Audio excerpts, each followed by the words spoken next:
오늘도 하나님은 말씀 앞에 우리를 세우십니다. 우리에게 주시는 말씀을 깊이 묵상하며 묵묵히 나아가는 하루 되시길 바랍니다. 다 함께 사도신경으로 우리의 신앙을 고백하겠습니다. 전능하사 천지를 만드신 하나님 아버지를 내가 믿사오며 그 외아들 우리 주 예수 그리스도를 믿사오니 이는 성령으로 잉태하사 동정녀 마리아에게 나시고 본디오 빌라도에게 고난을 받으사 십자가에 못 박혀 죽으시고 장사한 지 사흘 만에 죽은 자 가운데서 다시 살아나시며 하늘에 오르사 전능하신 하나님 우편에 앉아 계시다가 저리로서 산 자와 죽은 자를 심판하러 오시리라. 성령을 믿사오며 거룩한 공회와 성도가 서로 교통하는 것과 죄를 사하여 주시는 것과 몸이 다시 사는 것과 영원히 사는 것을 믿사옵나이다. 아멘.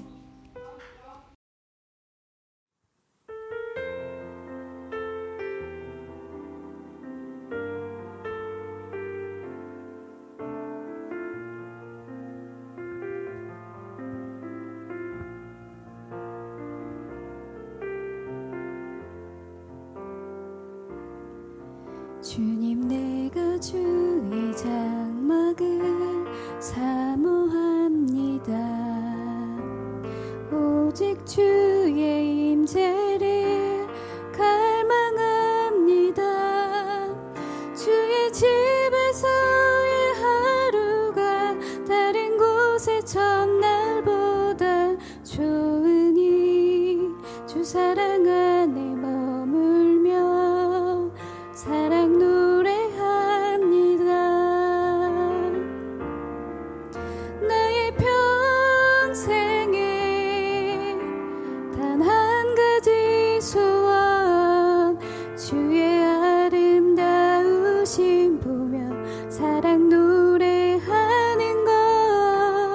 나의 왕 되신 주님의 얼굴 구하며 주 사랑 안에 머물러 사랑 노래합니다.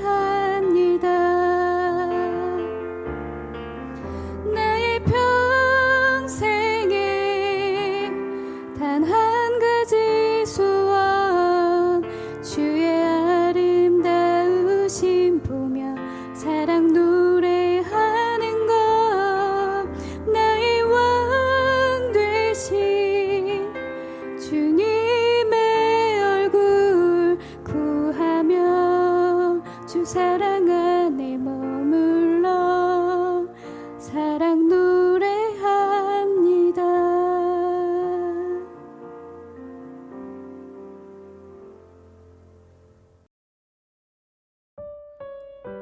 오늘 우리가 함께 나눌 말씀은 고린도전서 15장 1절에서 11절 말씀입니다.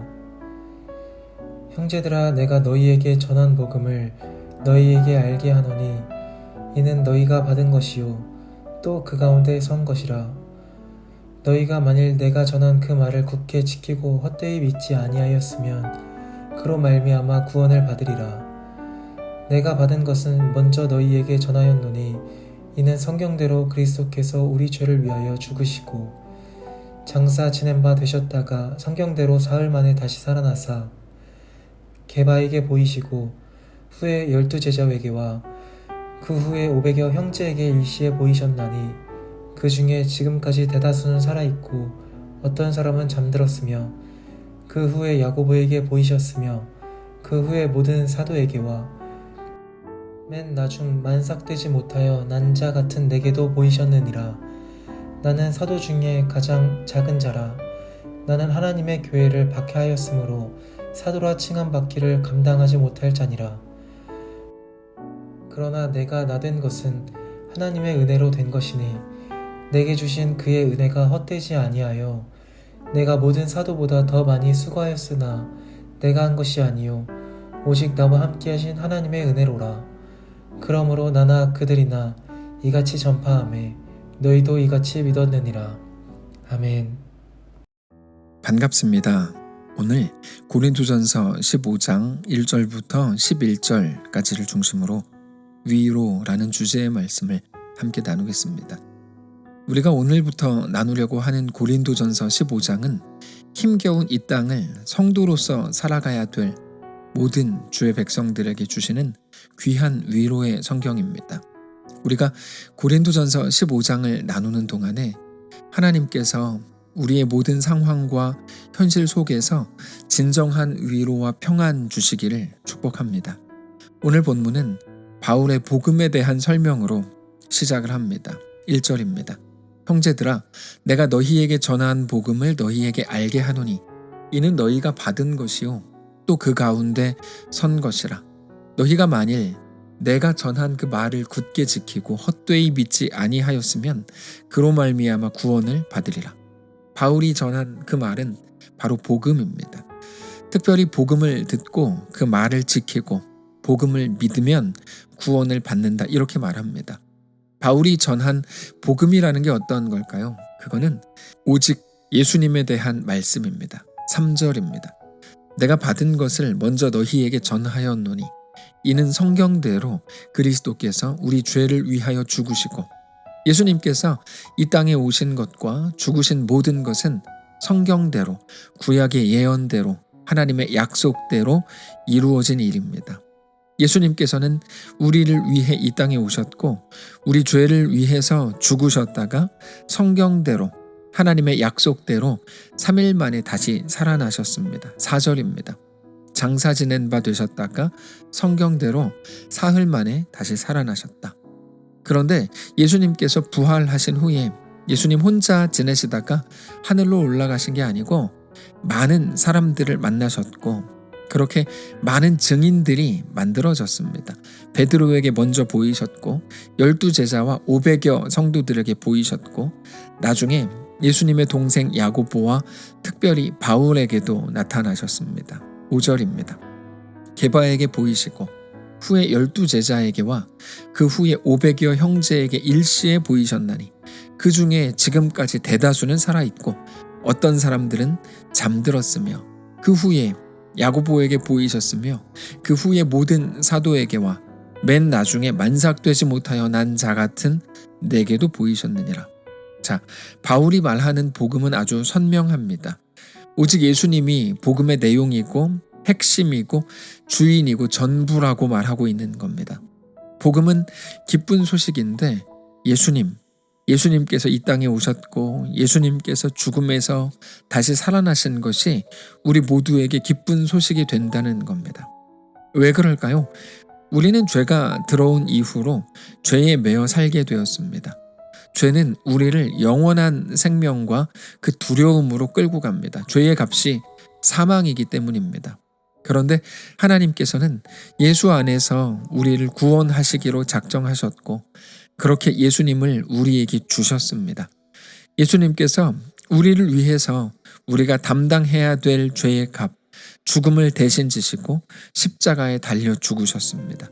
예수님의 피값으로 우리가 영원한 생명을 얻었습니다. 그런데 그것은 단지 죽음을 면했다, 죽을 뻔했다 이런 말로 단순하게 표현되는 게 아니고 로마서 8장의 표현대로는 그리스도 예수 안에 있는 생명의 성령의 법이 죄와 사망의 법에서 우리를 해방했다, 이렇게 말씀을 하십니다. 이제까지 어떤 것으로도 우리가 감당해야 될 사망에서 절대로 자유할 수 없었는데 예수님의 죽으심과 부활하심을 통해서 우리가 영원한 구원을 얻게 된 것이기 때문에 오직 예수님이 우리를 영원한 죄의 권세, 사망의 권세로부터 해방하신 겁니다. 그래서 오직 예수님의 오심과 죽으심과 부활만이 우리를 살리는 유일한 길이 되는 겁니다. 예수님께서도 그 사실에 대해서 요한복음 14장에서 내가 곧 길이요 진리요 생명이니 나로 말미암지 않고는 아버지께로 올 자가 없다, 이렇게 말씀을 하셨습니다. 그래서 우리 예수님만이 우리의 소망이요 우리의 해답이 되시는 겁니다. 그런데 오늘 본문에서 바울은 그 복음을 하나님께서 바울 자신에게도 주셨다고 말합니다. 그래서 바울은 스스로를 사도라고 부르는 겁니다. 그런데 바울이 가지는 스스로에 대한 이런 인식은 자기 자신은 사도가 될 자격이 없는 자라는 것이었습니다. 9절입니다. 나는 사도 중에 가장 작은 자라. 나는 하나님의 교회를 박해하였으므로 사도라 칭함받기를 감당하지 못할 자니라. 여러분, 우리는 너무 잘 압니다. 사실 바울이 사도가 된 가장 큰 이유는 바울이 교회를 박해했기 때문입니다. 더 구체적으로는 바울이 스데반을 죽였기 때문입니다. 그가 공부를 많이 하고 혹은 그가 유명하고 그런 이유가 아닙니다. 완전히 반대입니다. 바울이 교회를 박해하고 스데반을 죽인 일은 바울 인생에서 가장 지우고 싶은 일이었을 겁니다. 그러나 그게 그가 사도가 된 가장 큰 이유라는 거죠. 이게 아이러니입니다. 어떻게 가장 부끄러운 일이 하나님께 나아가고 쓰임받는 조건이 될 수 있었던 걸까요? 그게 하나님의 크심을 보여주는 일이 되기 때문에 그렇습니다. 우리는 자주 하나님의 크심이 이해가 안 됩니다. 하나님의 크심은 우리가 상상하는 것보다 훨씬 더 크고 강력합니다. 그래서 사람들의 크기로는 바울이 절대로 하나님께 쓰임받는 사도가 될 수 없지만 하나님의 크기로는 모든 것이 가능한 겁니다. 가장 작은 자. 그래서 바울 스스로도 죄인 중에 괴수라고 표현할 만큼 부족하고 하나님 앞에 늘 부끄러움밖에 없는 그 바울을 하나님이 받으셨다는 거죠. 그렇게 안아주시고 하나님이 바울을 쓰신다는 겁니다. 하나님은 누구라도 받으실 수 있는 분이신 것을 우리가 하나님께서 바울을 받으시는 것을 보면서 확인할 수 있는 겁니다. 우리는 우리의 연약함에 대해서 늘 자신이 없습니다. 내가 이렇게 부족하고 연약하고 죄성으로 가득한데 나처럼 부족한 사람이 하나님 앞에 어떻게 설 수 있겠는가? 우리는 늘 그 생각을 합니다. 그런데 하나님께서 우리에게 보여주시는 것은 나는 바울도 사도로 삼았다라는 겁니다. 오늘 우리는 여전히 연약하고 부족하고 하나님 앞에 어쩌면 하나도 내세울 것 없는 그런 삶을 여전히 살아가고 있는지도 모릅니다. 그러나 우리를 붙드시는 우리 하나님이 우리의 어떤 연약함보다 더 크고 더 완전하신 것을 믿으시기 바랍니다. 하나님은 우리를 사랑하시고 특별히 우리의 모든 연약함을 다 아십니다. 그러면서도 연약한 우리에게 대한 놀라운 계획을 가지고 계십니다. 우리에게 대한 하나님의 계획은 우리 연약함 때문에 절대로 축소되지 않습니다. 작아지지 않고 흔들리지 않습니다. 하나님은 처음부터 우리 부족함을 알고 계셨던 것이기 때문입니다. 그래서 자주 말씀을 드렸던 것처럼 최덕신 씨가 온갖 부끄러운 역사를 만든 후에 누구에게도 알릴 수 없이 참회하면서 혼자 조용하게 부끄러움 속에 예배하고 있을 때 하나님께서 그 마음에 나는 너한테 실망 안 했다. 내가 너를 모르냐? 나는 너가 처음부터 어떤 사람인지 다 알고 있었다. 나는 너가 누군지 알고 부른 거다. 그러니까 걱정하지 말고 예배해라. 나는 너의 예배도 받는다. 이렇게 말씀을 하셨다 그러죠. 그 말씀 때문에 그가 다시 일어설 수 있었다고 고백합니다. 너무나 귀한 고백입니다. 오늘 우리가 마찬가지입니다. 하나님은 우리가 완벽할 줄 알고 우리를 부르신 게 아닙니다. 우리의 모든 연약함과 우리 부족함을 다 아십니다. 그래서 스데반을 죽였던 바울을 보여주시고 밧세바를 범한 그리고 우리아를 죽인 다윗을 보여주시고 스스로 나실인의 책무를 다 깨버린 삼손을 보여주시고 니느웨로 가라 그랬지만 니느웨로 가지 않고 다시스로 도망치던 요나를 보여주시는 겁니다. 하나님은 그들보다 크십니다. 저 정확하게는 하나님은 그들의 연약함을 다 감싸실 수 있는 분입니다. 오늘 우리에게도 마찬가지일 겁니다. 오늘 우리 하나님을 믿는 날 되시기를 바랍니다. 우리의 어떤 연약함과 어떤 못남에 눌리지 않으시기를 원하고 어떤 모습 속에서도 우리를 완전한 하나님의 백성으로 이끄실 그렇게 우리에게 대한 완전한 계획과 완전한 이끄심 속으로 우리 속에 거하실 우리 하나님을 온전히 믿음으로 바라보는 거룩한 날 되시기를 바랍니다. 기도하겠습니다. 살아계신 하나님 감사합니다. 우리는 우리의 연약함을 볼 때 늘 힘이 빠집니다. 나는 왜 이거밖에 안 되지? 우리는 늘 자책합니다. 그런데 우리 연약함보다 더 크신 하나님을 신뢰합니다. 주님을 찬양합니다. 우리와 함께 해 주옵소서. 하나님 우리의 삶이 그렇게 하나님의 손에 있음을, 하나님과 동행하는 삶인 것을 오늘 깨닫게 하시고 주님만을 믿음으로 바라보며 넉넉하게 우리에게 허락된 이 길을 걸어갈 수 있도록 인도해 주시옵소서. 연약함 속에 혼자 힘들어하고 부끄러워하고 또 혼자 그렇게 울고 있는 사랑하는 성도들 찾아가셔서 붙드시고, 나는 너의 하나님이다. 나는 너 어떤 사람인지 다 안다. 그러니까 그 자리를 훌훌 털고 일어나서 나와 동행하자. 말씀하실 때 주님의 말씀을 따라 그렇게 넉넉하게 주님과 함께 그 길을 걷는 모든 성도를 다 되도록 인도하시옵소서. 감사드리며 살아계신 예수님의 이름으로 기도합니다. 아멘. 사랑하는 성도 여러분, 하나님께서 오늘 하루를 우리에게 허락하셨습니다.